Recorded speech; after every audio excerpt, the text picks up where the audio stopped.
Assalamualaikum.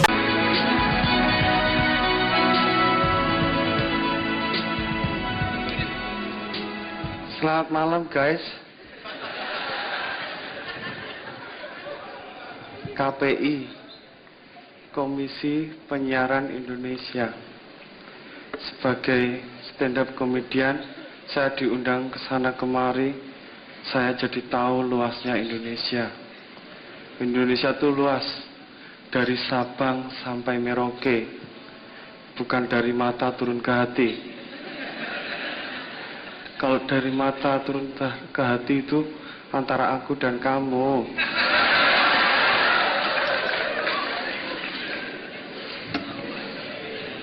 KPI. Buat saya KPI itu seperti KPI dan TV itu seperti guru dan murid. Tugasnya mengawasi. Jadi kalau ada program yang kurang mendidik, mendapatkan teguran. Program yang baik mendapatkan penghargaan. Cie KPI.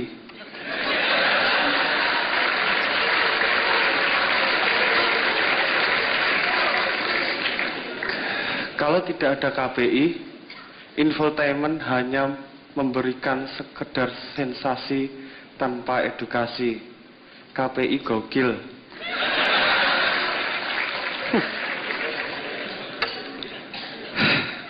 Kalau infotainment tidak ada KPI, itu beritanya jadi ngawur dan tanpa dasar. Misalkan Rina Nose terlibat cinta segitiga dengan sopir truk. Itu merusak nama baik dan reputasi sang sopir truk.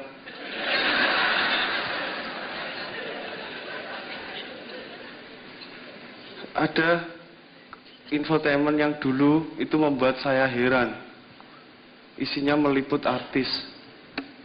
Aduh, gue capek banget nih pemirsa. Gue sekarang udah sampai rumah, gue capek baru selesai syuting. Saya itu orang desa ya. Saya penonton, jadi penonton saya mikir syuting gitu aja capek. Nyangkul sawah 1 hektar loh capek. Tapi sekarang saya jadi tahu karena saya sering syuting.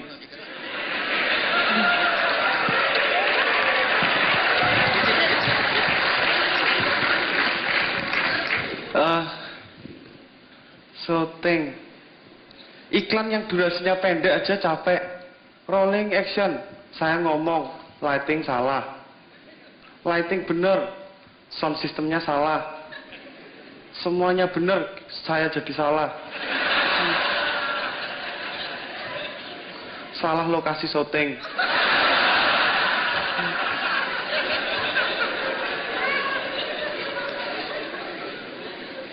Sekarang setelah saya disiarkan, itu tidak memudahkan saya untuk meminang pasangan saya. Karena saya tidak disetujui sama bapaknya karena adanya perbedaan. So sweet. Kalau saya yakin semoga bapaknya melihat sekarang. Saya mau main lagu buat bapaknya.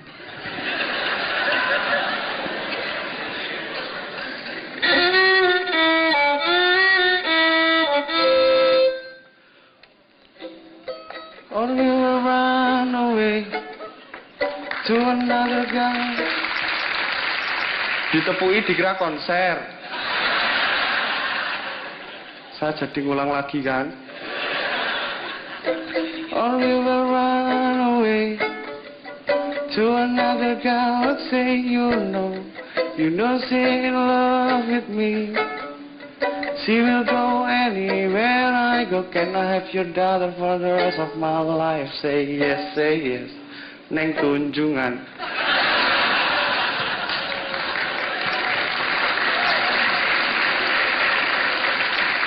Tapi saya lihat sekarang dia sudah punya pacar. Oh, rakyat Indonesia itu makmur dan kaya-kaya. Kalau dilihat di pet, semua statusnya keren-keren. At Hotel Hilton, breakfast, and then swimming. Mereka nggak pernah ngupload kehidupan sehari-harinya at home, ganti LPG,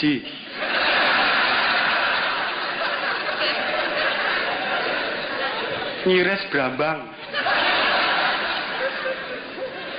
marut kambil.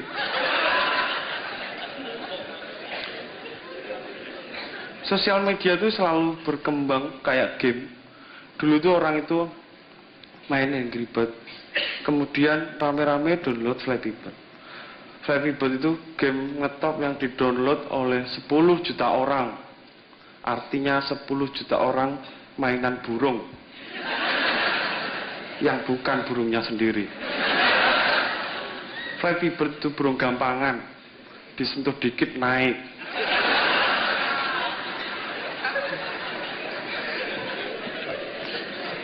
Entah kenapa akhirnya game itu dilarang. Akhirnya orang kembali lagi ke Angry Bird. Waktu download error, ada tulisannya piye cek penak zamanku toh.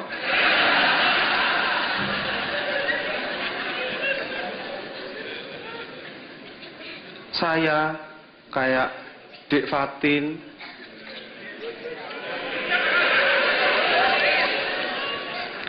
Afgan, enggak ding Afgan, Mas Judika, itu orang-orang yang dibesarkan dari TV. Saya juga, sampai akhirnya saya diundang di kampus Sydney. Tapi saya nggak mau tinggal di sana. Di sana itu orangnya cuek-cuek, jalan hilir mudik, bule gitu saya sapa diam aja. Pak Le arep neng di. Diam aja. Tapi beda, saya amati itu kebudayaan di Sydney dan Indonesia itu berbeda. Di sana ya ada public space gitu, tempat anak-anak nongkrong, isinya itu beda sama di Indonesia. Kalau di Indonesia ada public space, cewek, cowok, pohon.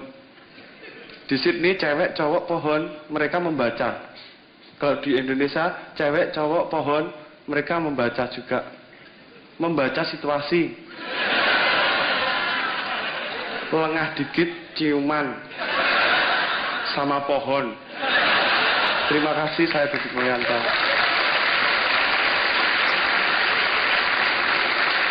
Kita sambut pembawa acara malam hari ini, Dik Rina Nose, Irfan Hakim. Assalamualaikum. Pemirsa, selamat malam. Stand up comedy show. Tepuk tangan dong. Masa harus disuruh, udah pada gede.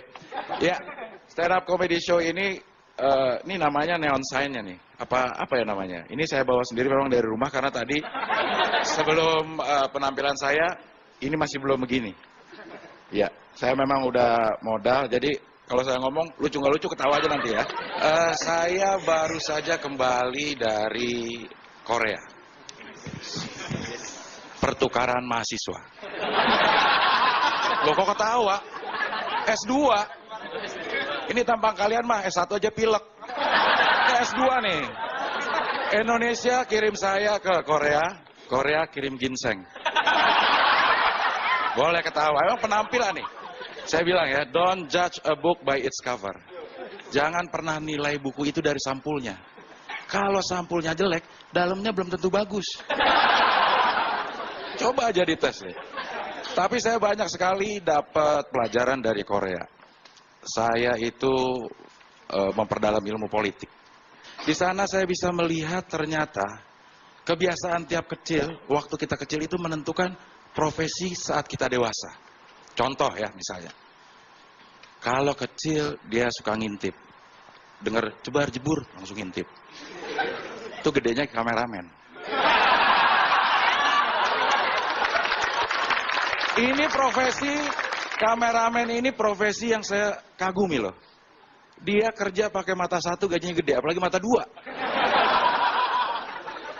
Terus kebiasaan saat kecil rajin, ya di lingkungan dia tinggal rajin. Misalnya ada 17 Agustusan, perlombaan olahraga. Wah, dia repot tuh. Ngurusin penginapan, ngurusin fasilitas olahraganya, kadang-kadang dapat komisi, gedenya jadi bendahara umum. Partai yang berkuasa di Korea tapi bukan di sini, ya. Kalau kecilnya kebiasaan disuruh sama ibunya mandi, iya ntar. Belajar, iya ntar. Janji terus tapi bohong. Kadang-kadang nyolong. Gedenya jadi anggota DPR.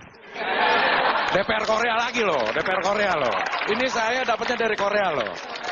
Tapi anggota DPR itu adalah satu-satunya profesi yang saya kagumi karena dia tidak pernah mau naik pangkat. Wakil direktur, mau jadi direktur. Wakil presiden, mau jadi presiden. Anggota DPR, wakil rakyat. Naik jadi rakyat, mana mau dia? Hilang 60 juta sebulan. Ada satu lagi yang saya baru tahu. Bahwa kebiasaan ini bisa menentukan juga saat kita dewasa. Kecilnya bulan Ramadan nih, puasa, senang main sama teman-temannya. Main kembang api, wah lari ke sana kemari. Tapi giliran temannya main petasan, dia pulang. Gedenya presiden tuh dia. Presiden Korea juga loh.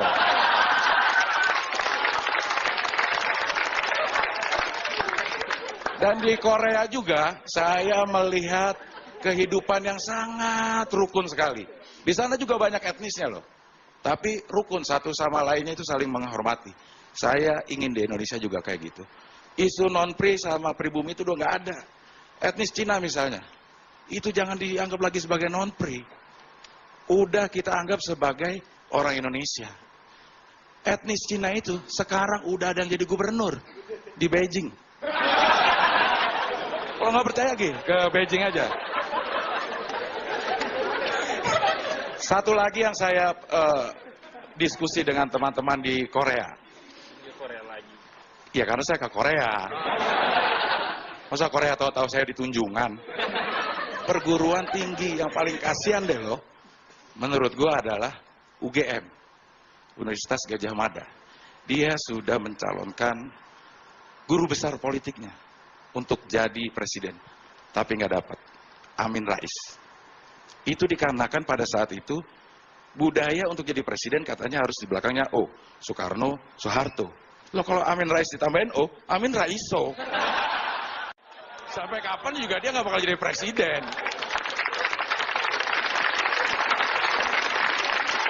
Tapi di antara semua perguruan tinggi yang paling hebat itu UNPAD, Universitas Pajajaran.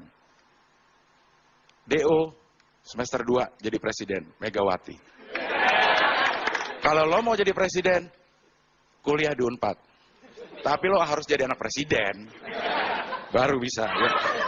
Dan di Korea juga, saya mendapatkan ilmu untuk menilai cewek. Dari cara duduknya. Maaf ya, Mbak ini, yang duduknya begini. Itu adalah tipe cewek protektif. Artinya melindungi propertinya. Dompetnya mungkin di situ ya. Iya, dia jadi ntar diambil orang lagi ya kan. Lalu cewek mana ya? Di belakangnya tuh sedikit yang agak terbuka begini. Itu tipe cewek relatif. Rela diintip. Tapi masih malu-malu kayaknya. Nih saya lihat di belakang ya. Di belakang ini mungkin karena faktor usia ya. Duduknya begini. Itu tipe cewek yang justru paling saya sukai. Itu tipe cewek nasionalis. Karena dia ingin menunjukkan di sanalah tempat lahir beta.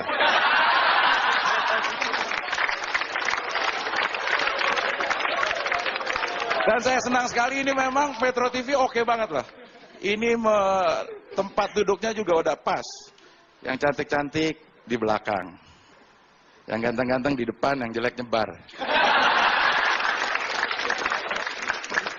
Saya juga pernah di Korea juga ini. Bosan di Korea atau saya pindah aja nih? Hah? Pindah ya? Mau negara mana? Saya sering loh pertukaran pelajar loh. Mau negara mana? Mau negara mana? Di Australia. Saya lama di Melbourne. Ini mau di Australia, ini mau di mana? Padang mah bukan di luar negeri. Nah ini orang Padang nih. Orang Padang itu kenapa dibilang pelit? Itu salah dia sendiri. Coba lo jalan ke Ben Hill. Di situ ada restoran Bundo Kanduang. Makan, tetap ditagih lo. Padahal kandung lo. Apalagi Bundo angkat.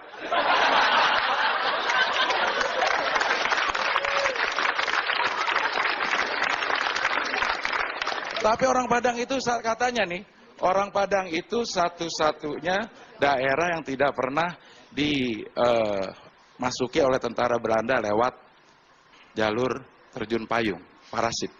Karena dia takut. Rumah gadang. Ntar dia kena sininya. Terima kasih, saya Abdul Harian. Yang di belakang mau digoyang? Masih semangat? Kasih sawer dulu dong kalau masih semangat. Iya. Udah mulai aneh-aneh ya. Kita sapa dulu. Assalamualaikum warahmatullahi wabarakatuh. Selamat malam Bali.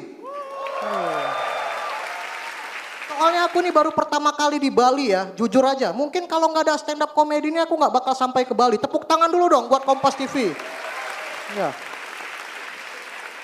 Ternyata di Bali tuh enak ya. Bali tuh keren. Terutama pantainya. Beda sama di Medan. Kalau di Medan pantainya ombaknya kecil, nggak ada. Makanya aku kadang kalau mau main surfing gitu agak susah, nggak bisa. Kalau di Bali kan enak ya kan, kalau mau main surfing kan wah tetap aja nggak bisa ya. Berenang aja aku tenggelam. Cuman yang bikin Bali tuh keren pantainya apa? Selain banyak ombak, juga banyak mbak-mbak. Ya kan? Pakaiannya aja, wih pakai bikini. Itu kalau datang ke rumahku mungkin udah digigitin nyamuk ya. Gak enak. Pakaiannya pakai pakaian bikini. Ini kan aku wah sebagai orang Islam ini tantangan terberat ya. Apalagi bulan puasa kemarin disuruh syuting ke Pantai Kute. Kalau orang bulan puasa ini lagi puasa, nengok paha ayam aja selera. Apalagi nengok paha bule terjemur, ya kan? Ini kan bawaannya jadi pengen, sudahlah.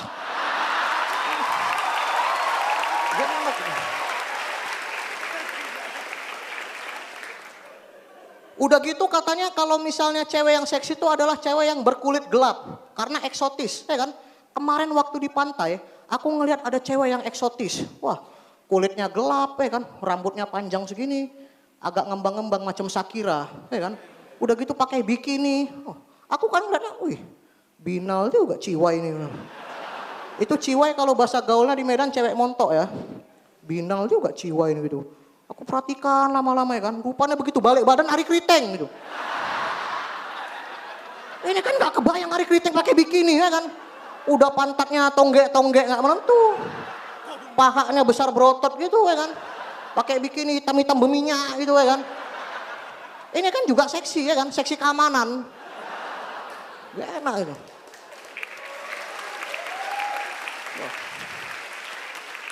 Karena kalau Ari Kriteng itu kan rambutnya diikat kan. Itu kalau dibuka kan belum pernah ngeliat kan. Wah geli. Segini rambutnya panjang. Keriting-keriting itu. Keriting-keriting bau. Begini. Macam Shakira ya kan. Bedanya kalau Shakira lagunya apa? Waka-waka. Ini kalau Ari Kriteng. Uka-uka. Enggak enak.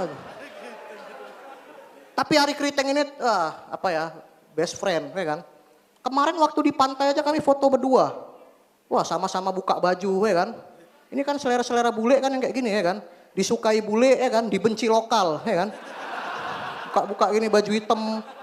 Pakai kalung-kalung panjang gitu kan, peluit. Wah serasa penjaga pantai ya kan. Padahal cocoknya penjaga parkir. Foto berdua, backgroundnya keren kan. Pantai, sunset ya kan. Kadang-kadang mini set. Pantai berdua. Langsung aja aku upload ke ini, ke Instagram. Wah langsung banyak yang nge-like gitu ya. Mana lah artis kan. Kemarin kalau nggak salah waktu saking banyak itu ada sekitar 2 orang ya yang nge-like ya. Ada lagi yang komen, Beh lu lagi di Bali ya? Wih kok tahu? Itu buktinya lagi di pantai foto bareng Lea gitu.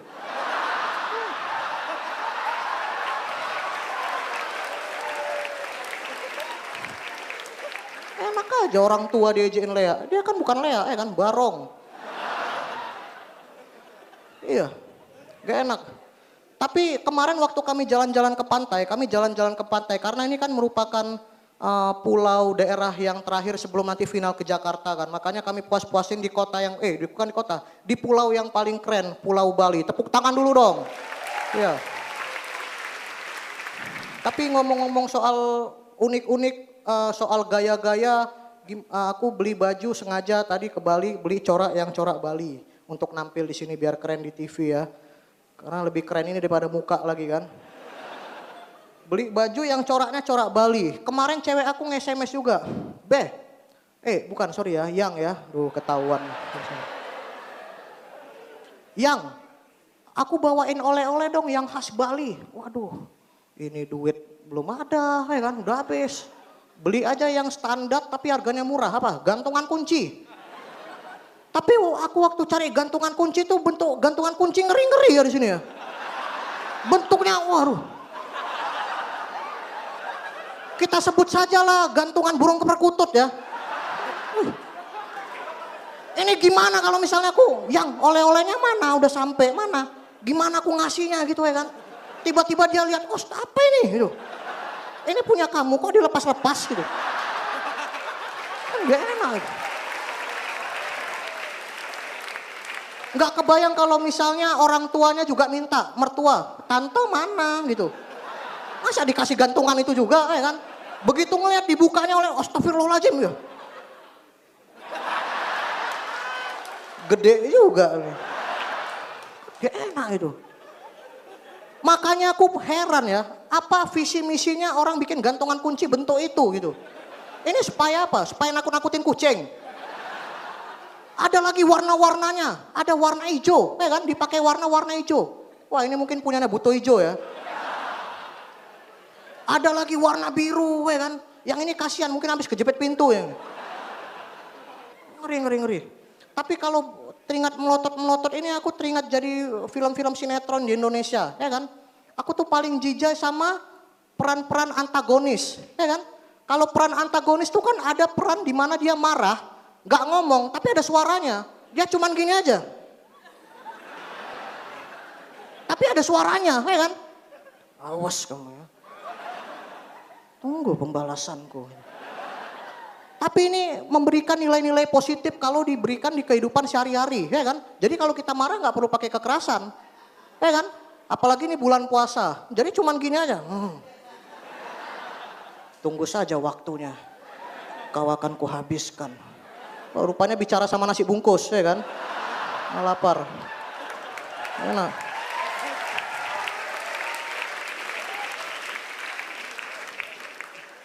Udah gitu anak-anak sekarang, anak-anak SMA hobinya apa? Tawuran. Tawuran pun nggak perlu pakai lempar-lemparan. Adap-adapan aja gini ya kan, gini-gini.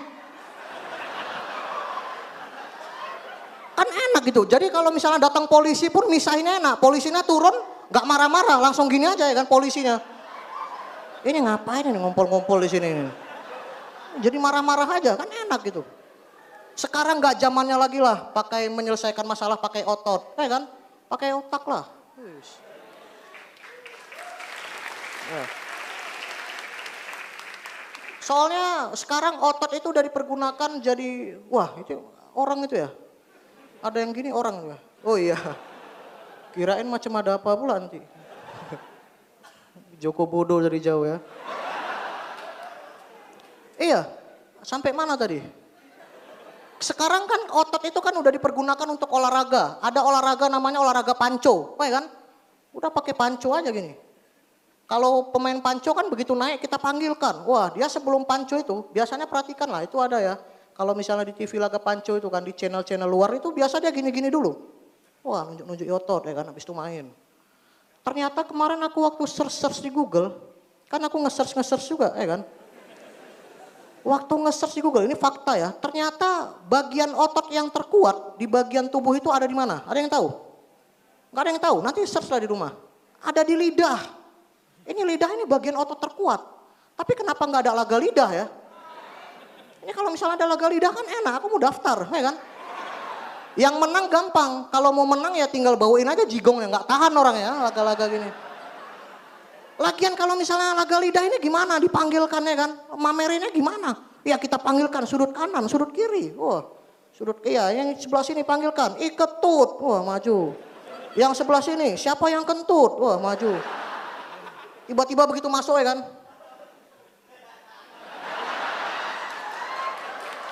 Nggak enak itu. Belum lagi kalau misalnya olahraga nih macam-macam ya. Kalau aku tuh ikut karate. Ada yang pernah ikut karate di sini? Kalau orang ikut karate itu, entah kenapa ngitungnya pasti sok tegar ya, sok-sok kuat. 1, 2, 3, 4, 5. Kan bisa biasa aja. 1, 2, 3. Kan bisa biasa aja, ya kan? Udah gitu di angka terakhir biasanya tuh nggak disebutkan. Biasanya teriak, ya kan? 8, 9, yeah. Ini kenapa nggak disebutkan? Emangnya ada gitu misalnya kita tanya ya kan, Bang numpang tanya ya jam berapa? Oh sekarang jam, yeah. Oh berarti jam 10, ya kan? Macem-macem.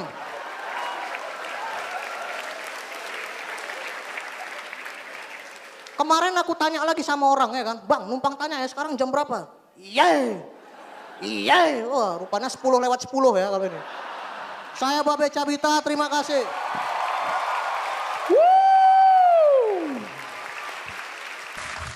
Nih, saya senang banget karena ini emang acara startup paling real yang pernah saya ikutin sejujurnya. Maksudnya bahkan hiburannya aja pakai tenaga kerja India gitu. Ya tapi di sini saya bukan mau ngasih tutorial coding ya, tolong saya. Bukan. Itu ada channel YouTube saya, tapi saya stand up gitu karena dalam hati kecil saya ngerasa bisa lah jadi saingan Bang Panji Pragiwaksono gitu. Ya minimal kalau Bang Panji ke New York, saya ke New Delhi lah. Sama gitu. Tapi ya saya juga sebenarnya kerja di startup teman-teman. Dan gak ada kayaknya startup itu bikin depresi gitu. Karena bos saya itu lebih muda daripada saya gitu. Depresi, bikin depresi. Kalau misalnya kita kerja di corporate gitu kan misalnya, bos kita lebih tua. Itu enak gitu, kita punya motivasi. Oh 10 tahun lagi saya bakalan jadi kayak dia gitu. Sekarang bos saya umurnya 25 tahun teman-teman. Iya tapi gitulah mungkin saya, ini walaupun saya ngomong saya orang India gitu, saya mungkin kepingin sedikit klarifikasi lah. Sebenarnya India sama Indonesia mirip lah gitu kita. India sama Indonesia kayak punya sama-sama banyak suku, banyak budaya, dan industri film kita sama-sama dikuasain Ram Punjabi teman-teman. Sama gitu India Indonesia sebenarnya. Dan tapi masalahnya, ini saya kepingin klarifikasi buat perwakilan teman-teman India saya di startup gitu ya. Kalau India itu sering dianggap jorok gitu. Bahkan sampai teman saya nanya, Krats, lu India kok tangan lu bersih gitu. Lah, maksudnya India kan bisa cuci tangan juga gitu. Walaupun di Sungai Gangga sih tapi itu. Di sungai terjorok di seluruh dunia teman-teman. Jadi buat tahu perbandingannya Sungai Gangga itu warnanya hitam kayak gini walaupun masih pagi. Ya tapi di sini ada yang suka makan makanan India, boleh tolong tepuk tangan suka makan makanan India. Oke, ini kokohnya belum coba. Jadi buat yang belum pernah coba makanan India harus cobain kok. Karena makanan India itu punya rasa yang khas. Buat bikin diare lebih tepatnya. Tapi ini true story ya, saya pernah bawain jokes itu tuh di TV tuh. Tapi disensor. Jadi bahkan jokes street food India aja itu terlalu kotor buat televisi. Butuh disensor lagi teman-teman. Tapi mungkin stereotip kedua itu India, saya ingin klarifikasi kalau India itu mesum ya. Ya itu benar tapi nggak semuanya sebenarnya. Buat saya benar itu. Tapi saya kepingin tahu alasannya karena orang India kita susah gitu cari pacar. Kayak misalnya saya cuma boleh pacaran sama orang India lain. Masalahnya jumlah populasi orang India di Indonesia itu cuma 1000 gitu paling, dikit banget. 10% kerja di Gojek kan.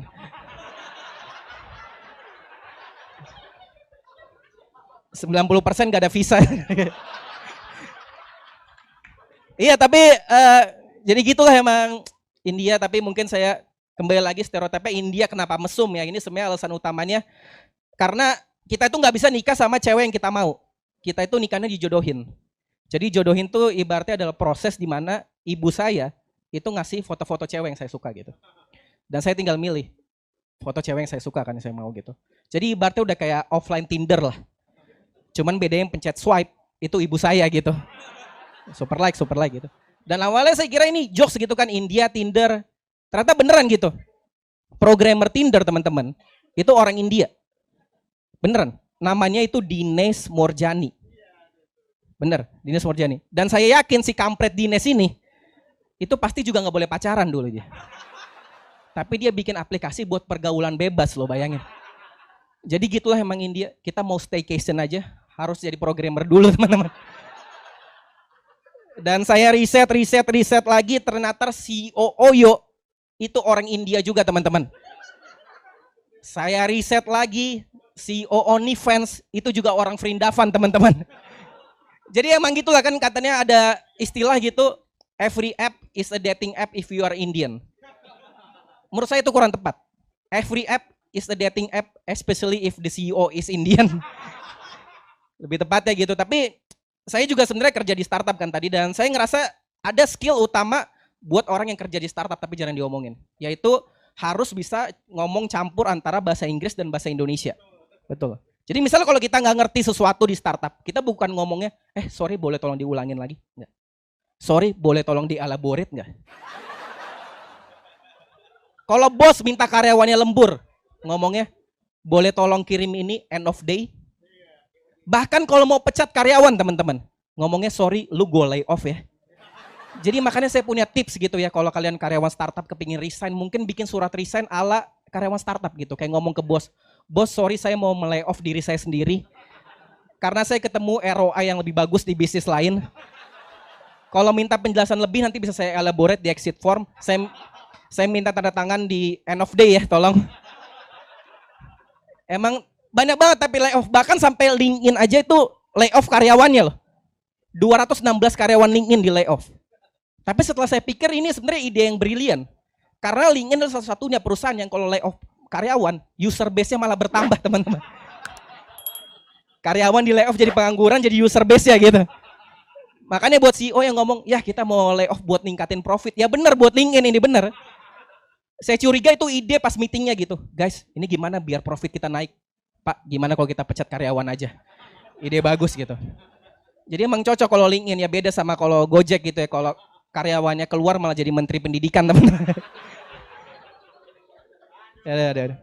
Iya, tapi mungkin kita ngomongin bos saya. Jadi kebetulan bos saya itu suka banget meeting gitu. Dia suka banget rapat gitu.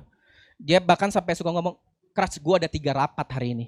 Gue ada rapat buat klien, rapat buat laporan, dan juga rapat buat jadwalin jadwal rapat gue selanjutnya gitu. Kayak bangga banget gitu punya banyak rapat. Karena mungkin dia nganggep rapat itu keren teman-teman. Padahal menurut saya rapat tuh sama kayak nongkrong aja gitu. Sama-sama banyak bacot tapi minim aksi. Tapi kata-kata rapat itu kayaknya nggak keren gitu. Kalau lu ngomong, Kras gue ada 5 jadwal rapat hari ini meeting. Wah keren lu CEO. Tapi kalau kita ngomong, Kras gue ada 5 jadwal nongkrong hari ini. Pengangguran lo gitu. Bahkan teknik ini sampai dipakai sama Google. Jadi Google dulu punya aplikasi namanya Google Hangout teman-teman. Dan itu bangkrut. Dan sekarang dia ganti namanya jadi Google Meet teman-teman. Dan langsung dipakai sama semua CEO gara-gara ada kata meet-nya di situ, meeting. Aplikasinya sama padahal. Sekian dari saya, terima kasih. Selamat malam Semarang. Woi, banyak cewek-cewek cantik di sini. Tidak usah bangga kalian cewek-cewek, biasa aja. Iya, ada ibu-ibu. Bu. Karena merayu cewek-cewek cantik itu sudah mainstream.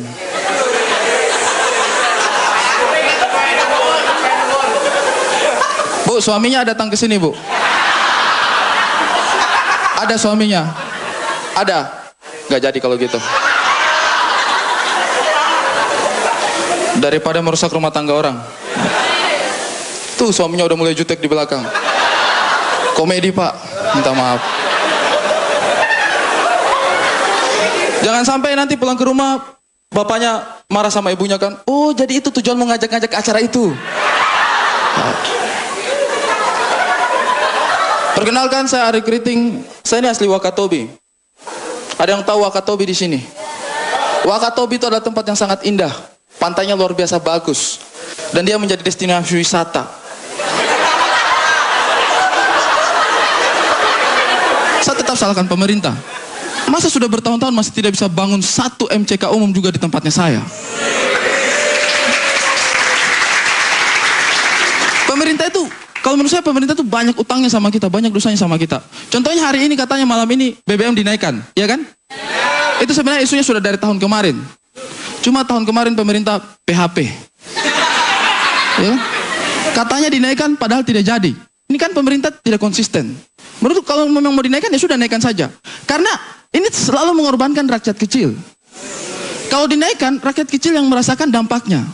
Kalau katanya dinaikkan, tapi terus tidak jadi, kayak tahun kemarin, rakyat kecil juga. Tapi yang berprofesi sebagai penimbun BBM. Kasihan kan mereka? Siapa yang perasaannya mereka taruh di mana coba? Wah, mereka sudah timbun BBM, ternyata tidak jadi naik. Sudah begitu mereka juga tidak bisa tuntut haknya mereka, tidak bisa. Masa penimbun BBM turun demo rame-rame, naik, tidak mungkin. Tidak mungkin. Macam-macam sekarang program pemerintah yang menurut saya itu banyak yang tidak masuk akal. Ini lagi, dan anehnya rakyat itu ikut-ikutan saja. Pemerintah sekarang di berbagai kota bikin apa coba?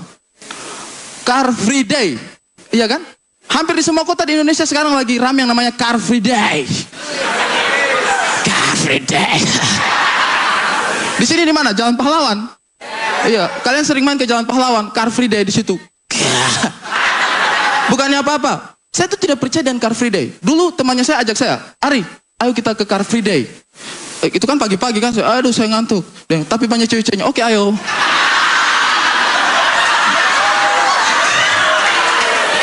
Sampai di sana, saya lihat orang apa coba? Senam. Wih, semua olahraga. Hirup udara kayak... Hirup udara kayak sudah paling segar, paling sehat. Karena katanya tidak ada kendaraan lewat situ. Sini saya kasih tahu kalian ya.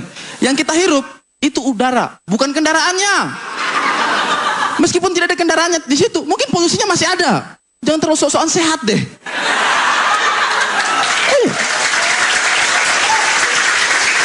Hirup udara. Kenapa udaranya sehat? Kenapa? Karena tidak ada kendaraan. Bro, yang kita hirup itu oksigen, bukan kendaraan. Memangnya ada polisi yang jaga begitu? Karbon monoksida lewat, bro tidak boleh lewat sini, nilai Car Free Day. Tidak ada. Aneh-aneh di Indonesia ini. Terus satu hal yang kadang-kadang itu mengganggu saya sih sebenarnya. Itu mungkin masalah pribadi. Saya tidak tahu teman-teman merasa terganggu atau tidak. Cuma yang pasti saya itu terganggu. Saya ini kan maksudnya orangnya agak rusuh memang ya. Agak bu. Santai aja bu. Saya ini kan orangnya agak rusuh. Makanya kalau saya jalan terus pakaian agak bagus itu orang-orang suka tanya. Kalau misalnya saya dari kos-kosan keluar kamar, pakaian kemeja, celana rapi gitu kan, itu pasti ada yang tanya, wih, mau kemana bro? Rapi amat. Ini menurut saya menjengkelkan pertanyaan kayak begini. Suka-suka saya dong, mau pakaian rapi kayak enggak kak, ya kan? Suka-sukanya kita. Keluar kamar, wih, mau kemana bro? Rapi amat. Ini membosankan, sekali-sekali ganti kak. Wih, mau kemana bro? Yunisara. Bosan rapi amat kan? Saya mau cerita satu hal sebenarnya sama kalian. Kenapa kita selalu malu mengungkapkan kelemahannya kita? Maksudnya kalau kelemahannya kita ungkapkan, kita jujur dengan apa yang kita memalukan untuk kita, sebenarnya tidak akan jadi masalah banyak untuk hidupnya kita. Betul ini? Misalnya kamu melakukan kesalahan, sudah jujur saja, saya melakukan kesalahan ini, memalukan. Nanti kan kalau ada orang tanya, kamu kemarin yang begini kan? Iya kan saya sudah cerita.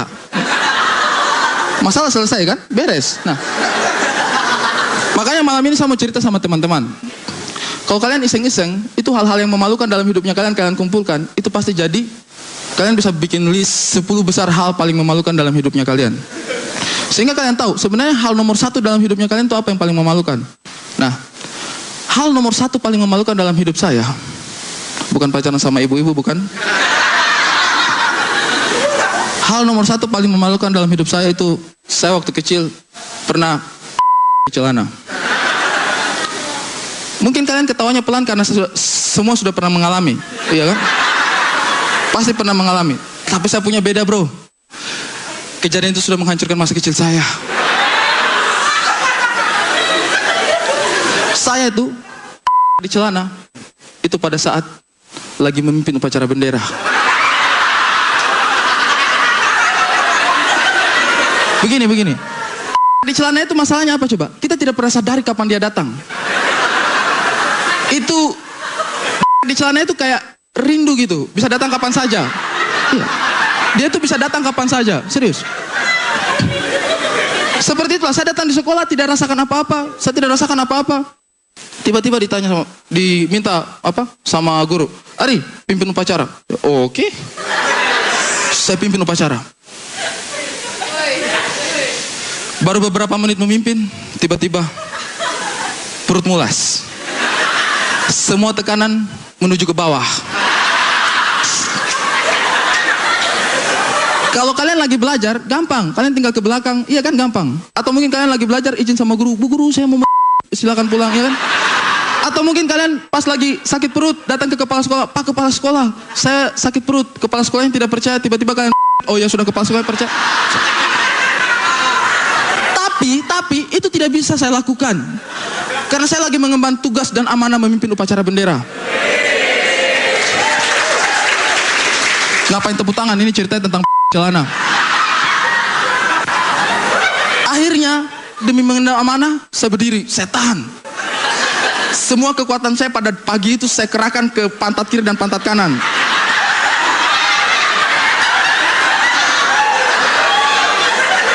Itu yang namanya otot pantat kiri dan pantat kanan menyatu, itu luar biasa.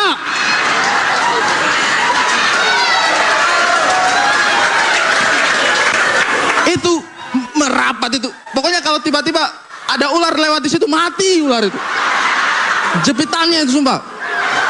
Itu jepitannya luar biasa. Itu pagi itu kalau ada orang yang secara tidak sengaja dia saya dari belakang, gak bisa. Itu terakhir kali dia pakai guna barangnya itu. Bro, itu saya tahan sepanjang upacara. Saya coba alihkan perhatiannya saya tahan sambil beatbox.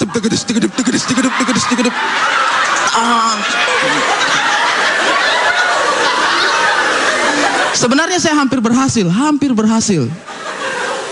Sampai ada satu momen yang tidak tahu kenapa ada dalam rangkaian upacara. Saya sudah tahan satu pagi. Tiba-tiba pembawa acara bilang, acara selanjutnya amanat dari pembina upacara.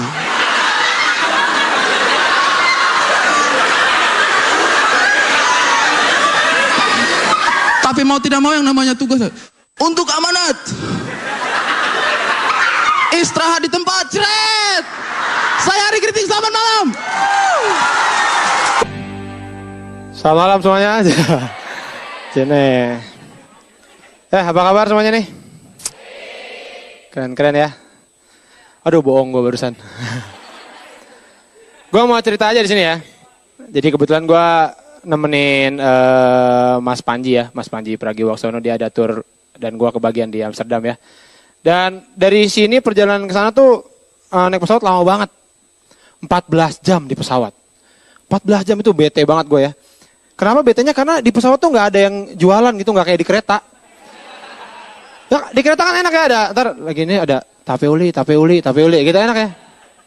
Itu tukang tape uli kalau kosong gitu. Kalau rame gini, tape uli. Tape uli ya. Ada yang tidurannya kan kereta gitu ya. Iya, gue kesel banget tuh. Kalau di kereta enak, ada tukang tape uli. Terus ada tukang bantal, ya kan? Tukang guling, tukang kasur. Ini kayaknya berantem sama istrinya nih. Semuanya dijualin, berantem dia kayaknya sama istrinya tuh ya. Kalau di sana tuh di pesawat tuh nggak ada gitu. Jadi gue bosen gitu. Dan yang paling gue kesel tuh selama 14 jam itu ya, itu nggak sekalipun pilotnya tuh berhenti di rest area. Gue nggak bisa kencing ini ya kan. Enak lah itu ya. Sampai di sana tuh kebetulan udah masuk musim dingin ya. Jadi suhunya tuh selalu di bawah 8 derajat Celcius. Selalu di bawah itu gitu.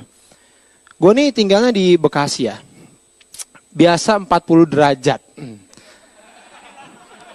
Ya kan? Beneran nih, Bekasi tuh pernah 40 derajat ya. Panas banget itu. Makanya orang kadang temen gue suka ngatain gue gitu. Wih, anak Bekasi, kalau mau tahu anak Bekasi apa enggak, gampang cium aja. Kalau bau gosong berarti anak Bekasi. Kurang ajar ya. Jadi gue tuh ke kota yang suhunya segitu tuh, wah kedinginan gue ya kan.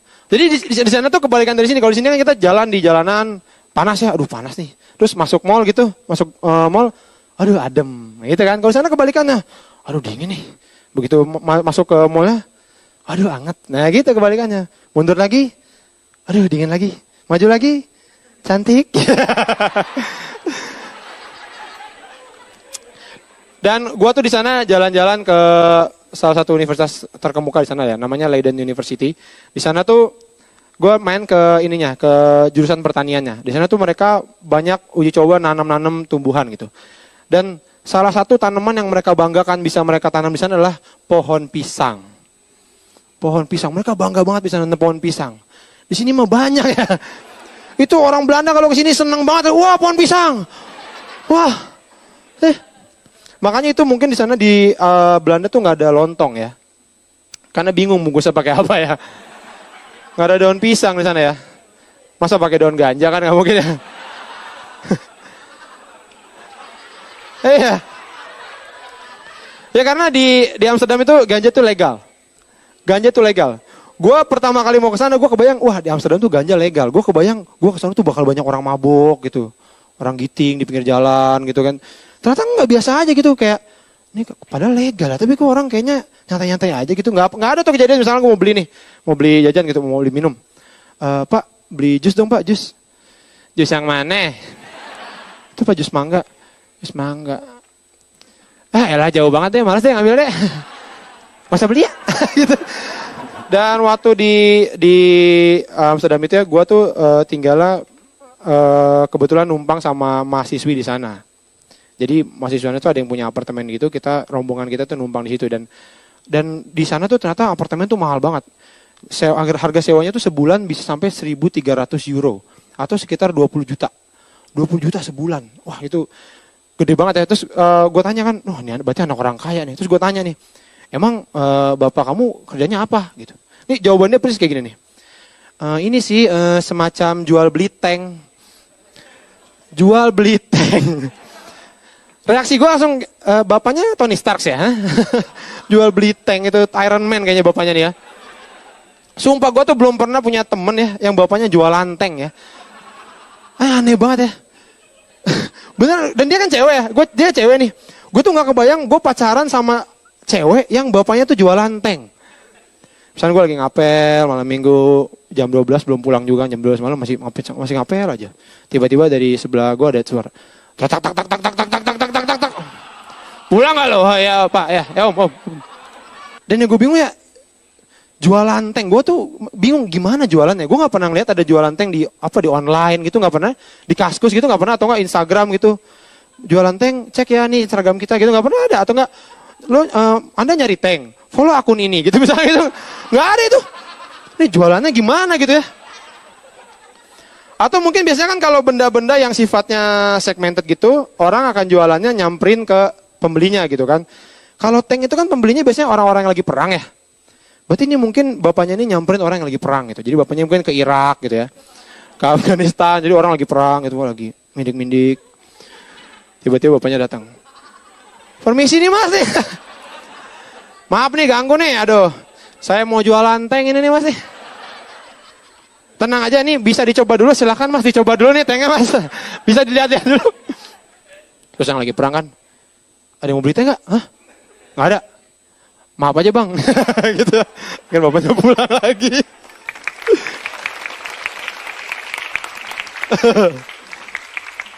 Aduh, tapi karena gue lama di Indonesia gitu ya, jadi kesana tuh ya kalau nggak lama sih enak, tapi kalau kelamaan nggak betah juga gitu karena banyak hal-hal yang aneh aja menurut gue gitu. Misalkan di sana tuh rata-rata WC itu nggak ada yang WC gratis, rata-rata WC-nya bayar gitu. Kita di mall masih banyak WC gratis, dan bayar semua dan bayarnya tuh setengah euro.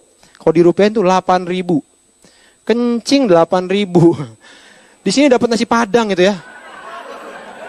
Udah gitu kalau restoran fast food di sana tuh sausnya tuh beli lagi. Jadi kita kalau misalnya pesan burger, kita kan sausnya di sini kan tinggal ngambil aja. Misalnya beli lagi, pakai sausnya bayar lagi. Kalau di sini kan enak tinggal trot.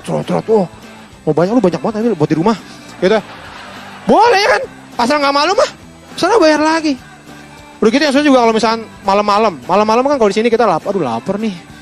Tiba-tiba ada tukang sate Padang gitu kan di depan rumah atau enggak somai. Wah, enak nih tinggal manggil. Di sana mah susah. Enggak ada tukang dagang keliling, enggak ada lagi. Aduh lapar malam-malam nih. Setik gitu enggak ada. Malam semua. Gue sedih ya. Cewek gue lagi ke Surabaya sama suaminya. Dan gue nggak diajak gitu. Cewek gue anaknya 2. Yang kecil umur 1,5 tahun, yang gede tahun depan dia lulus kuliah. S3. S3. Anak kecil nanya gue gini, Om laki apa perempuan Om? Mau gue jitak, bapaknya ganteng gitu kan? Serba salah gue kayak makan buah si Marakarma. Si Marakarma. Ya gitu deh ya. Terus bapaknya bilang, Adek, ini omnya laki dek. Kayak perempuan pak. Mau gue jitak bapaknya ganteng. Kayak makan buah si Marakarma gitu. Si Marakarma. Pokoknya gitu dah. Mas ngomong-ngomong mas nih kuliah apa kerja nih mas? Kok rambutnya panjang? Kuliah pak. Tuh deh omnya pintar deh omnya kuliah. Kayak perempuan pak. Mau gue gampar bapaknya ganteng. Serba salah gue kayak makan buah si korma-korma. Oh dia jemput ya? Salah. Lupa dia. Terus gini ya. Gue pernah kencan buta sama cewek ya. Kenalnya di koran lampu kuning tau ya? Kayak judulnya panjang-panjang tuh yang gini. Seorang pria bertato macan nyolong motor ketahuan warga dipukulin matanya biru. Macannya diem aja. Sekali lihat gitu ya. Iya itu. Jadi gini. Bukan nama cewek gitu kan. Namanya Maya umur 23 tahun guru TK. Gue pikir wah pasti cantik ini ya. Akhirnya gue ketemuan gitu kan di restoran. Oh, ada ibu-ibu gitu. Bu, misi bu mau nanya bu. Ada Maya bu. Kamu bintang ya? Saya tunggu dari tadi kemana aja? Ibu siapa bu? Saya Maya. Mau gue tampar ibu-ibu gitu kan? Serba salah gue kayak makan buah si Marakarma. Gimana kita deh? Bintang, kita jadi ke puncak nggak? Ke puncak? Sama ibu-ibu ya? Iya kan jadi pas ngomong itu mau ke puncak, mau naik motor, pelukan, gandengan di kebun teh gitu kan. Yang mati gue, pusing kan malah gue kan. Akhirnya gue bilang, bu bentar gue udah telepon. Halo, oke sip. Bu maaf nih bu, teman saya meninggal bu, saya harus pergi bu. Loh, jadi ke puncak nggak? Ke puncak ya? Gimana kalau minggu depan? Minggu depan nggak bisa bu, saya sakit.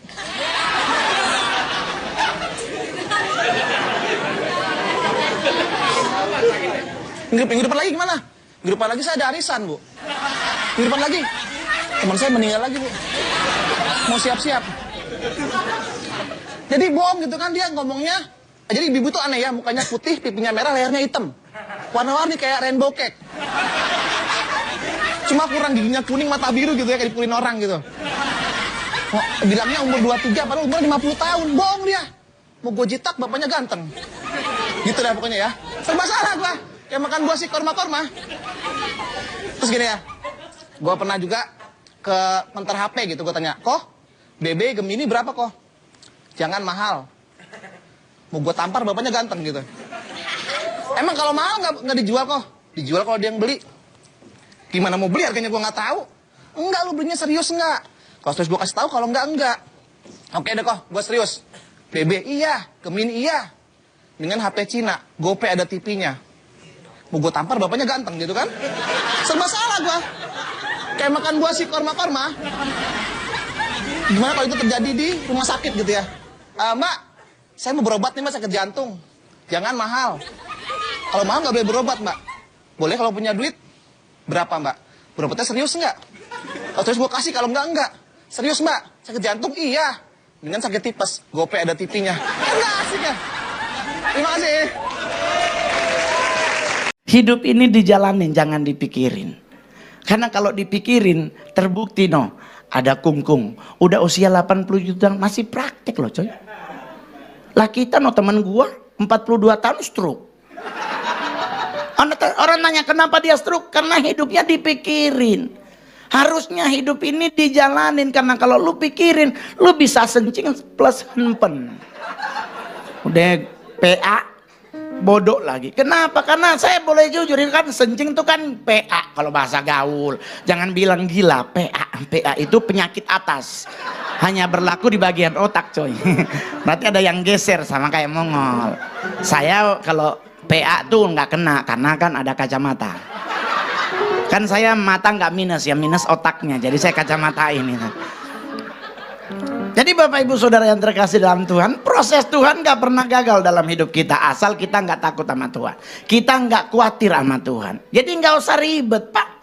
Jadi kalau orang bilang begini, Ngol, kok lu suka ngomongnya PA? Karena justru menurut kaidah bahasa, PA itu paling halus.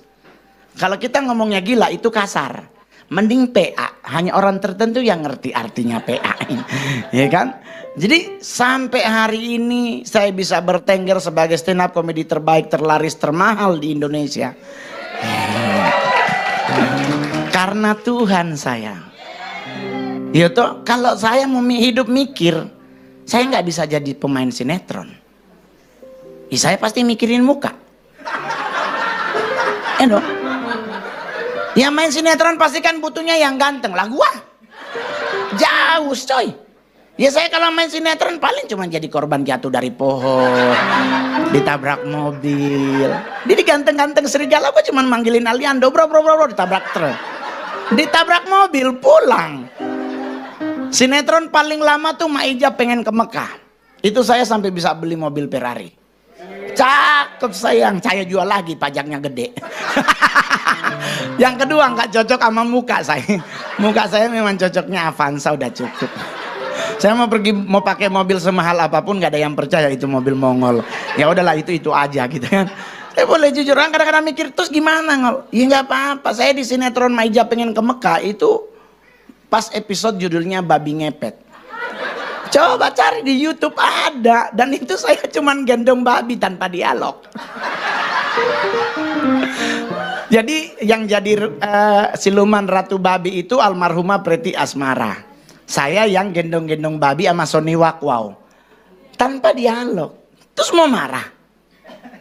Dia nggak usah coy. Nikmatin aja prosesnya. Yang penting kan di ujungnya per episode 11 juta. Gitu? Itu sehari 3 episode berarti penghasilan saya sehari 33 juta. Kenceng. Gitu?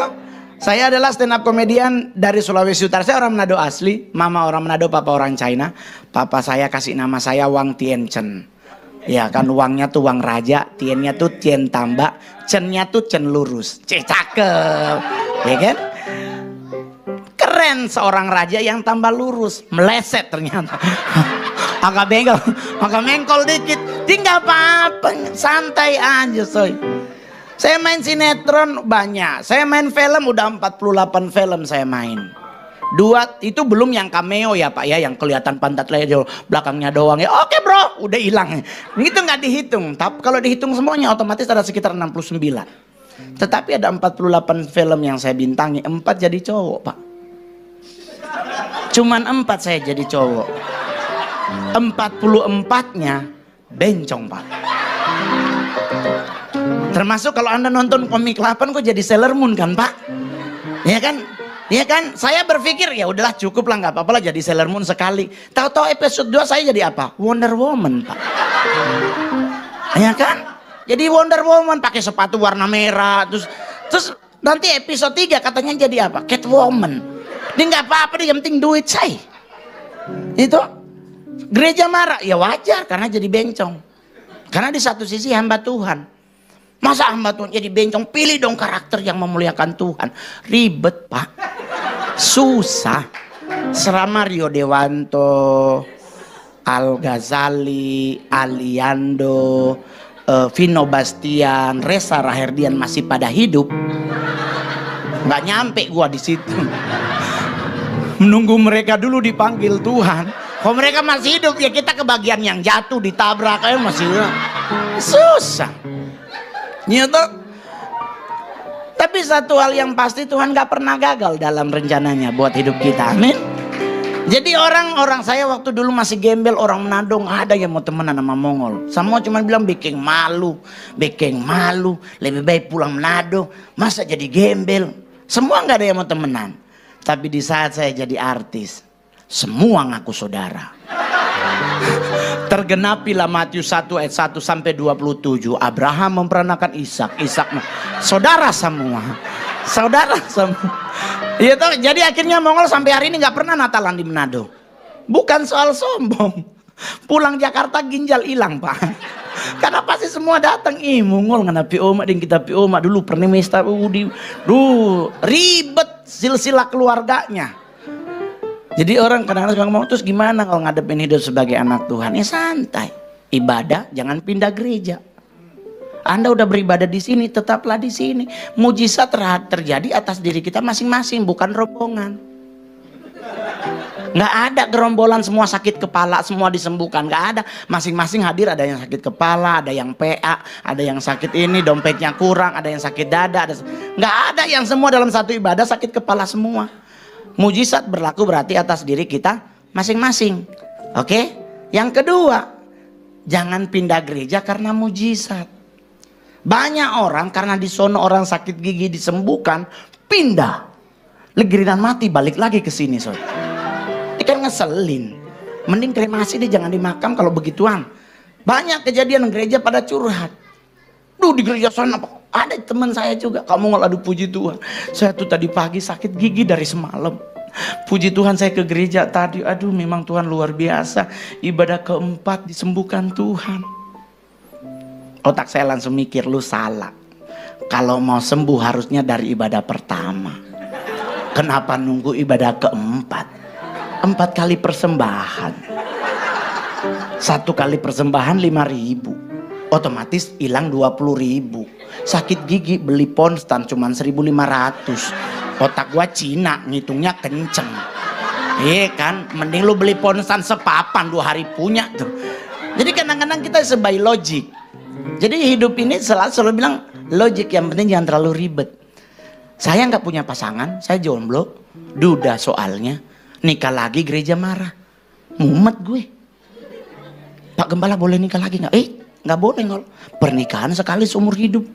Lah terus kalau nikah lagi gimana Pak? Nunggu mantan istrimu dipanggil Tuhan. Lah dia masih hidup. Lah terus kalau dia belum meninggal, gue nggak bisa kawin dong. Ya gue berdoa sekarang, doa pagi, Tuhan cabut nyawanya. Soalnya kalau dia masih hidup, gue belum boleh nikah. Tapi puji Tuhan, mantan istri saya udah menikah dengan orang Surabaya, sama-sama Manado. Istri saya mantan istri orang Manado, sekarang udah nikah dengan orang Jember. Otomatis saya udah nikah lagi. Kemarin harusnya udah bayar gedung, udah bayar semua, tapi kita putus. Udah tinggal 3 minggu lagi pernikahan. Putus cuman karena masalah sepele, masalah perjanjian pranikah. Kami kan di dunia artis tuh ribet di perjanjian. Saya nggak pernah keberatan dengan perjanjian tersebut. Cuman jumlahnya yang bikin saya keberatan. Karena saya nanya sama calon istri, emang lu minta berapa persen dari penghasilan saya buat engkau? Dia bilang sih cuman minta 30%. Nah itulah yang kenapa saya putusin. Karena Tuhan aja 10%, masa gedean dia. Gitu.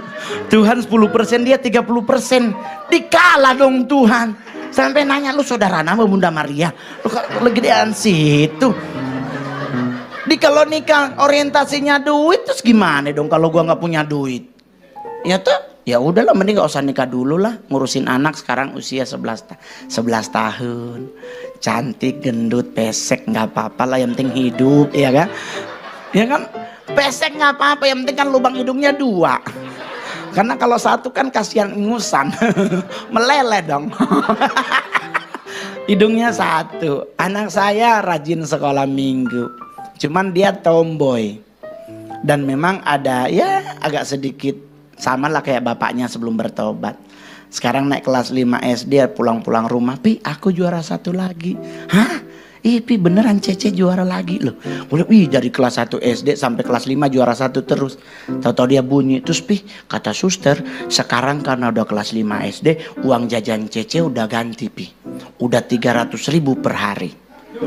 Gue langsung bilang, darah Yesus serius? Di gue cuman 100 perak Pak. Dulu bagi-bagi lagi 25. Beli permin rokok-rokokan yang gigit ujung bungkus lagi, gigit ujung bungkus lagi. 2 minggu tuh permin rokok gak habis-habis. Lah ini anak 300. Mami bunyi, anak dok cuman 1. Kasih Jo. Gue langsung, oh iya kan anak satu ya. Saya udah nyari duit naik pesawat kiri kanan. Buat siapa kalau bukan buat dia. Dikasih 300. Tiap hari 300. Tiap hari pas datang saya kepikir, di udah setahun nih anak 300. Ada yang salah nih di jajan. Kalau 300.000 selama 6 bulan, kebeli mobil apa? Dapat Innova, Pak. Saya penasaran ke sekolah. Shalom suster, Pak Mongol mau stand up? Enggak. Di setiap kali gue ke sekolah tanya mau stand up. Enggak Pak, suster mau nanya dong uang jajan sekarang berapa ya keputusan dewan sekolah? Loh, oh iya Pak Mongol kan gak hadir ya, cuman ibu, mama saya yang hadir. Iya, emang berapa suster? 20.000 Pak sehari. 20.000, ada yang salah nih anak. Dia pulang sekolah gua tanya, Cece sini dong. Ih papi udah pulang. Kenapa Pi? Uang jajan di sekolah berapa? Segitu Pi. Nih segitunya segimana? Segitu beneran, serius. Kan Tuhan marah bohong Pi. Segitu. Dia nggak mau tahu, mau kasih tahu tuh segitunya berapa. Karena ada omanya di depan dia. Jadi segitu Pi, serius. Nggak, soalnya tadi papi ke sekolah kata suster 20.000. Nah segitu. Lah terus sisanya kemana? Diambil oma. Ternyata mama Mongol mafia. Disuruh tahu tuh ibu-ibu Manado, anak juga, aduh. Saya memanjakan anak sampai ditegur banyak hamba Tuhan. Karena anak saya meminta apa saya beliin. Anak saya mau suruh apa saya kasih. Dia minta beli mobil Michael Schumacher saya beli. Semuanya gue beliin. Orang bilang gak boleh manjain anak. Saya gak pernah manjain anak Pak. Tapi saya melakukan apa yang Tuhan suruh. Karena Tuhan pernah negur murid-muridnya tuh di saat marahin anak-anak. Ya tuh. Karena Alkitab berkata biar bagaimanapun anak-anak inilah yang punya kunci kerajaan surga. Dia yang megang kuncinya Pak. Lu kalau dia datang error kuncinya hilang gak masuk serombong. Jadi dia mau minta apa gua kasih karena gua tanya, "Cek kuncinya mana biar papi." Jadi ini santai-santai aja. Sekarang mama hari ini ada di gereja. Tadi sebab WA, mami so di gereja. So di gereja, cuman mami pindah gereja pastor. Udah nggak di GBI lagi. Bukan karena dia sakit hati sama gereja, tapi dia stres di gereja. Karena mama saya tuh pencinta Teresa Teng. Yang Tien Mimi, you shall Tien Mimi. Itu kan lagu favoritnya ya kan, yang Goodbye My Love, What I, Cai Chien. Nah itu, mama saya tuh ngefans sama Teresa Teng. Berangkatlah ke Beijing, tato alis, cakep. Sekarang usia 73, turun ke bawah. Jadi waktu muda alisnya di atas, sekarang turun sesenti. Oh Tuhan, jadi kalau dia pulang kerja, darah Yesus, kayak apa tuh alis Mi? Wah itu langsung mukanya mengkerut lu. Aduh itu bisa jadi batu tuh kalau dia ngamuk. Jadi kalau jangan ditanya kalau alisnya mencong, jangan. Aduh jadi maling kundang dua, serius. Jadi tiap hari kalau ke gereja jam 4 pagi udah bangun, kompres pakai es batu. Ditarik-tarik, aduh. Ternyata saya boleh jujur ibu-ibu, es batu bisa mengembalikan alis yang udah mulai menciut. Dan mama saya lakuin itu, ke gereja dia minggunya ke Glow. Ibadah baru memulai, ibu sebelahnya nyenggol, "Bu alisnya turun."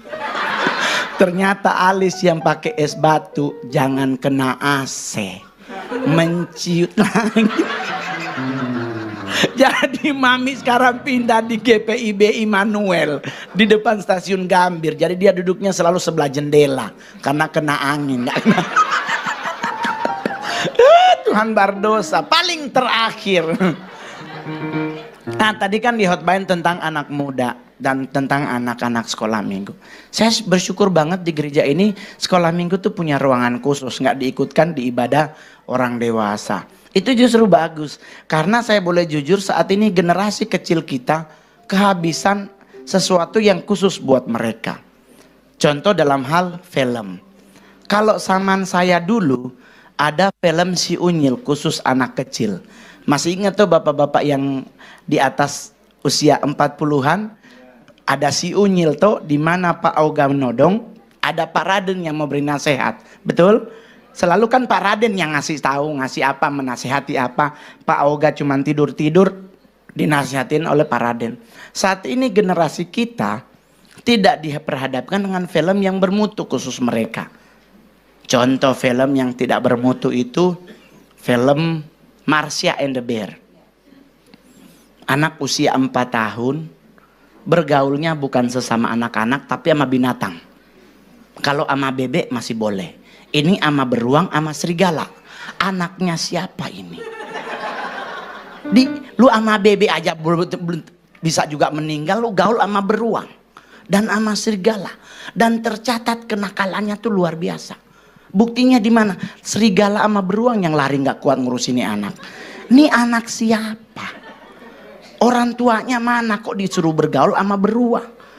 Beruang itu binatang buas. Serigala itu binatang buas. Kita anak kecil dipatok ayam ya game over, apalagi sama beruang, Pak. Dan itu baru siapa? Marsha, belum Shinchan.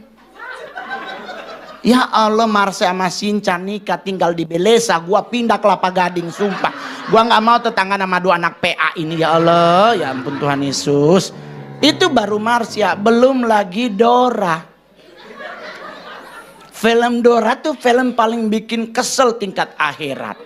Karena kenapa? Karena selama saya nonton film Dora, belum pernah saya dengar Dora nggak nanya. Karena kerjaan Dora selalu nanya. Dan gua nggak tahu siapa orang tuanya. Nggak dijelasin di filmnya. Selalu kelayapan. Ini anak siapa umur 6 tahun jalan-jalan doang. Bawa-bawa map sama monyet. Dingeselin loh. Mau kemanakah kita hari ini? Lalu yang jalan kenapa nanya, Oneng? Karena aduh ya ampun Tuhan Yesus, kadang-kadang ini Dora kalau berani tinggal di Indonesia udah gua pites tuh bapaknya. Disuka nanya di mana kah rumah nenek? Dan kita yang nonton ikut jawab. Sok tahu jadinya. Emang lu saudaranya Dora kok dijawab? Jangan dijawab, Bos. Tuh suka nanya, ngasih clue lagi yang bikin kesel. Mau kemanakah kita hari ini? Ke hutan, ke danau, ke pantai. Disuruh jawab kita yang nonton. Dan kita suka spontan ke hutan. Dia teriak, tidak, kita ke pantai. Remote gua banting. Kalau begitu ngapa nanya, Oneng? Jalan-jalan aja. Di tengah hutan dia lagi jalan, tahu-tahu ada serigala warna kuning. Siapa namanya? Tuh ya nonton berarti ketahuan. Di jebakan Batman itu sebenarnya. Di tengah hutan dia jalan, tahu-tahu ada serigala. Bukannya lari, dia nanya, ada apakah di belakang Dora? Itu serigala, Pak. Jadi kalau dikejar bebek masih boleh lari lah, serigala lu mau lari kemana umur 6 tahun? Terus kita mau marah susah. SpongeBob lebih PA lagi. Tinggal di Bikini Bottom kedalaman 150 meter di dalam laut. Bisa masak air. Di gua Pepe, ini yang geser otak gua apa filmnya sih? Kok api nyala dalam air ya? Saya pernah dulu ikut pramuka masak air di atas pasir. Susah banget nyalanya tuh api. Lah ini dalam air, Pak. Nyala. Belum lagi karakternya. SpongeBob terbuat dari Tuan Patrick terbuat dari binatang apa? Squid apa namanya satu? Terbuat dari apa binatang apa? Tuan Krabs binatang apa? Anaknya Tuan Krabs. Bayangkan loh. Nek bapaknya kepiting kok anaknya paus. Ini piye? Iki bapaknya mana, emaknya sopo? Masa emaknya bapaknya kepiting, emaknya paus, lahir anak paus, dia meninggal kepitingnya, Pak. Tetapi kita mau marah susah. Saya adalah stand up comedian yang paling sering ditegur oleh gereja. Saya belum pernah ditegur oleh KPI, Komisi Penyiaran Indonesia, Ormas, TNI maupun Polri. Saya paling sering disidang bahkan oleh gereja karena saya marah-marahin pendeta. Anda tahu saya marah-marahin pertama, ini gara-gara berdoa minta Tuhan suruh datang. Coba dengar deh soal Tuhan hadirlah di tempat ini. Disuruh datang. Ini pendeta lupa ayat Alkitab berkata kalau Tuhan datang kiamat, Pak. Jangan dipanggil, Pak. Jangan. Alkitab berkata Yesus duduk di sebelah kanan Allah Bapa. Lu suruh turun. Itu Tuhan, bukan teh celup naik turun naik turun. Jangan, Pak. Beneran loh kalau saya dengar pendeta doa Tuhan hadirlah di tempat ini, gue langsung pulang goblok, nangkut-nangkutin. Jangan dipanggil, Pak. Saya boleh jujur, di agama Islam pun dibilang Isa Al-Masih datang kiamatlah kita manggil. Jangan dipanggil, Pak. Yesus sebelum naik ke surga dia bilang apa? Aku akan memberi pribadi yang ketiga namanya. Nah itu yang dipanggil, jangan Tuhannya. Jadi kalau Tuhan datang telolet game. Stres gue langsung. Jadi jangan begitu, Pak. Mau umur panjang, gampang. Budek obatnya. Soalnya mengolpe oma meninggalnya lama sampai 100 karena dia budek. Dan dipanggil-panggil mungkin dari umur 70, Yohana. Hei Yohana. Oma saya namanya Yohana. Yohana. Malaikat bilang, bos budek. Aduh lama mati no. Begitu. Nggak usah ribet, Pak. Nggak usah ribet. Nenek saya pelarian dari China masuk Indonesia tanggal 9 November 1912. Bisa umur panjang karena nggak mikir hidupnya. Oleh zaman dia katanya lagi hidup oleh zaman perang. Dia lagi buang air besar di kali, di petak 9, tahu-tahu ada bom. Dia nggak sempat mikir cebok, Pak, dia kabur. Saya bilang, ih amak jorok banget sih, hayya. Biar gua jolok kan ada lu jadinya. Ini kenapa nggak cebok, hayya, kalau gua cebok pasti ditembak Belanda. Bener zaman dulu kan ada bom pasti tentara Belanda. Terus mau tanya gimana bersihin? Ya udah nggak usah mikir, cari aja daun pisang. Dan saya pernah coba, Pak, pakai daun pisang. Ya ampun Tuhan Yesus, setebal apapun koyak. Tuhan bertobat. Serius. Jadi orang suka nanya, ini paling terakhir, kenapa Mongol bisa sukses? Saya tidak pindah gereja dari 1999 sampai hari ini saya masih tetap di gereja GBI. Ibu gembala saya seorang janda. Jemaat saya cuma sedikit. Kalau saya pingin jadi artis yang pingin gereja besar, saya bisa. Terus untuk bisa naik mimbar dulu GBI punya syarat harus ikut dolos camp. Saya ikut, Pak. Udah artis dimarah-marahin gurunya. Pingin gua gampar tuh guru loh. Cuman gara-gara Alkitab gua tinggal di ruang belajar. Gua balik dari makan hilang Alkitabnya, diumumin. Tadi ada hamba Tuhan yang tidak bertanggung jawab. Gua langsung, ya gua lagi nih. Tapi itu aturan yang udah dibekukan, yang udah diperlakukan, lakukan. Tidak berarti kita mentang-mentang jadi artis itu serta-merta punya, oh gue punya jalur khusus. Ya enggak. Saya ikut sampai lulus. Teman-teman bilang, ih kenapa lu nggak bayar aja Ngol? Nggak bisa, pelayanan nggak bisa dibayar. Termasuk untuk hari ini pun saya ditelepon. Saya langsung bilang untuk gereja saya tidak pernah pakai red. Karena kalau saya pakai red, saya boleh jujur, saya dengan calon stand up komedian termahal. Otomatis 55 juta 15 menit. Sekarang udah berapa? Yang kedua, kenapa saya tetap diberkati? Kenapa saya diberkati Tuhan? Karena saya taat dalam hal memberi apa yang Tuhan punya, 10%. Anda jemaat di sini mau diberkati Tuhan, berani memberi 10% buat Tuhan. Ingat, bawa ke gereja, jangan ke ibu janda. Saya pernah ketemu bapak-bapak perpuluhan mau dikasih ke anak yatim ya Kak Mol, nggak boleh. Diakonia untuk ke anak yatim, perpuluhan bawanya ke gereja. Dan biarkan gereja yang mengelola duitnya. Nggak usah pusing dipakai buat apa. Saya stres dulu waktu ngasih perpuluhan. Waktu masih gembel 200.000 gua ikhlas. Lah sekarang jadi artis udah penghasilan 400 juta, mumet otak gua. Darah Yesus gede banget nih duit. Apalagi gua ada Cinanya, sayang kan. Gua mikir, aduh, kenapa gereja 10% ya? Sebelah kan cuma 2,5. Kayaknya lo pikir gua, aduh gimana ya. Udah gitu ya udahlah gua kasih 40 juta. 2 minggu manggung, minggu ketiga datang ibu gembala, cincinnya baru. Mumet otak gua. Darah Yesus, duit gua dibeliin cincin tuh. Jujur, itu kesaksian ini nggak pernah berubah, boleh cari di YouTube. Saya nggak pernah berubah ini soal ini. Saya nggak ke gereja 4 bulan, pastor, jujur. Karena benar Alkitab bilang, di mana hartamu, di situ hatimu. Saya berat sama harta. Saya 4 bulan nggak ke gereja. Ditegur Tuhan saat doa pagi. Saya lahiran GPDI. Sampai hari ini pastor saya masih beston jam 3 pagi. Jadi saya lahiran GPDI dengan lagu favorit setiap kali beston ada pertemuan di udara.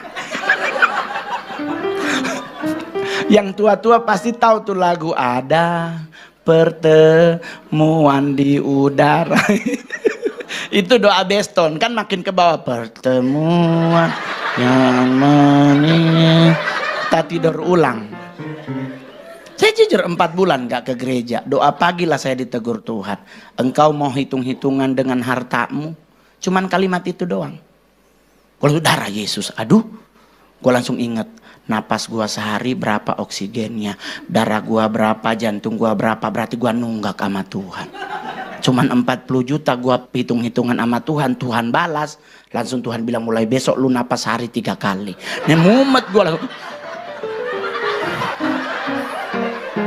Dari situ sampai hari ini saya tidak gagal memberi perpuluhan. Orang tanya bagaimana caranya Mongol biar tidak stres. Kasih setiap kali kita dapat. Jangan dikumpul.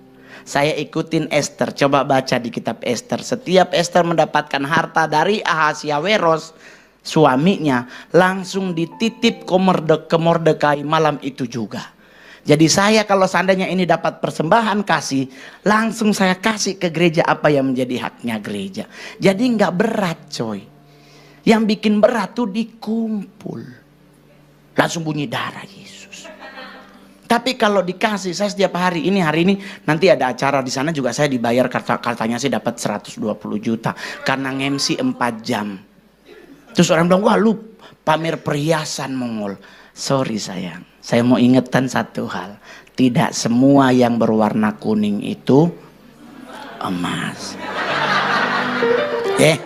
Karena rantai kongguan pun rose gold. Jadi saya pakai barang emas segini banyak belum tentu asli sayang. Ini cuman trademarknya Mongol. Sama kayak di Lawyer ada Abang Hotman. Yoto dia cuma 2 biji tapi udah gede banget bunyi udah 5 karat. Nah, itu Coca-Cola, kalau berlian 5 karat. Kalau karat itu Coca-Cola sekrat isi 24. Ya toh, jadi selamat ulang tahun yang pertama buat gereja ini. Gereja yang luar biasa. Jemaatnya sedikit, saya lebih suka daripada banyak, pastor, serius. Kalau boleh jangan terlalu banyak jemaatnya, biar hafal jemaat yang tidak hadir. Karena itu tugas gembala. Kalau ada yang nggak hadir kan dicari. Karena kalau dia nggak datang kan yang dituntut gembalanya. Itu kitab Yehezkiel bilang tuh, kalau gembala ada jemaatnya terlantar, diketok gembalanya bukan jemaatnya. Enak sedikit. Jadi ketahuan ada yang sakit, ada yang punya masalah. Kalau 10.000 ketahuan 6 bulan udah meninggal. Itu saudara Mongol. Mongol saudara meninggal 6 bulan baru datang bunga, turut berduka cita, busu. Siapa baru datangnya dari kemarin? Ternyata gereja baru dapat informasi. So telat, enak sedikit. Karena Yesus mencari lebih banyak kawanan kecil. Ya toh? Kawanan kecil gampang pastor untuk didewasakan. Karena Yesus datang mencari mempelai. Mempelai harus yang so dewasa. Karena Yesus bukan pedofil. Nih, jadi yang masih bayi-bayi rohani, Anda pingin dewasa, tetap di gereja sini. Ada komsel loh ternyata di gereja sini. Tuh, komsel itu adalah salah satu bentuk pendewasaan. Di situ kita akan ketemu orang, sharing bersama, masalah bersama, didoakan bersama, bertumbuh step by step, nggak instan. Karena kalau bertumbuh step by step, pasti kita akan berdiri teguh. Kalau instan cepet jatuh. Saya sampai hari ini udah 24 tahun jadi anak Tuhan, bertahan karena saya tidak pindah-pindah gereja. Pokoknya buat tim pengembalaan tetap dalam Tuhan. Buat ibu-ibu, bapak-bapak, topang gembala sidang Anda biar tetap berdiri menjadi tiang doa dan orang yang membuat kita bertumbuh. Karena kalau beliau bertumbuh berdiri tegak, karena doa kita mendapatkan sinergi. Ya toh? Kita berdoa buat ini buat ini. Tapi yang penting buat KKR Pastor, jangan lagi ada perintah buat yang sakit. Taruh tangan kirimu di bagian yang sakit, angkat tanganmu kepada Tuhan. Ini nggak enak. Diangkat tangan kepada Tuhan, tahu-tahu sakitnya embeyen. Kalau sakit dada, jantung kan enak, perut enak. Lah kok embeyen gimana naruhnya? Aduh gimana?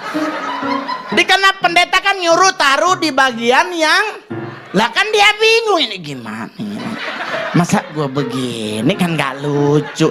Tangan kanan kepada Tuhan, bagian yang sakit kiri. Nggak enak. Itu kalau sakitnya embeyen. Lah kalau dia sakitnya kencing manis, dia bingung mau naruh di mana.